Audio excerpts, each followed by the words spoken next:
शक्ति पूजार परंपरा आम देश में जुग जुग धरी चली आसुछि। यार काल निर्णय करने कदापि सहज साध्य नुहे। सेहिपरि ओडिशार गड़जात अंचल बौद्धरे रही अन्यतम शक्ति उपासनार पीठस्थली। बौद्ध अंचल प्राचीन कालू शाक्त उपासना प्रचलित हो आसुछि। बौद्ध जिलार इष्टदेवी माँ भैरवी पीठरे शारदीय 16 दिनात्मक गुप्त पूजा सारा राज्य में एक विरल परंपरा रूप में परिगणित होता है। गत पुओ जिउतिया बा मूलाष्टमी ठारू आरंभ होता 16 पूजा आउ गोटे दिन पर भाई जिउतिया बा महाष्टमी पूजा पर समस्त देवी भैरवी साधारण दर्शन मिल पार।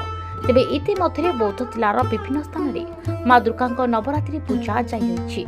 बौद्ध जिला सदर मालीसाही माँ दुर्गा विभिन्न वेश दर्शन पाई प्रत्येक दिन सन्ध्या भक्त और श्रद्धालुओं प्रबल भिड़ परिलक्षित होती। प्रत्येक दिन सन्ध्या देवी घट बौद्ध सहर विभिन्न बस्ती को भ्रमणी में भारी श्रद्धालुओं दर्शन देउछन्ति, जहां स्थानीय बस्तीवासी खूब उत्साह सहित स्वागत करुवा देखा मिली।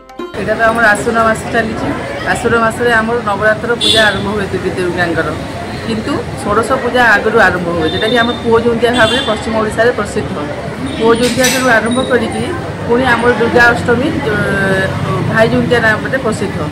से दिन राति अष्टमी तिथि लगी थे से दिन समस्ते माँ दुर्गा गाँ सहर प्रति जगह दुर्गा स्थापना करके मूर्ति स्थापना करके पूजा आरंभ हुए।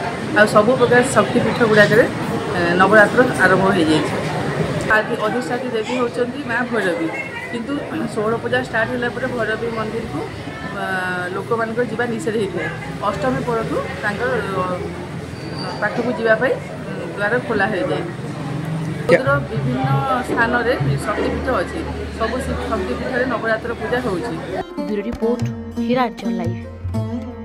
तेरे एभली किसी गुरुत्वपूर्ण खबर देखा चाहती आम चैनल को लाइक सब्सक्राइब और शेयर करें।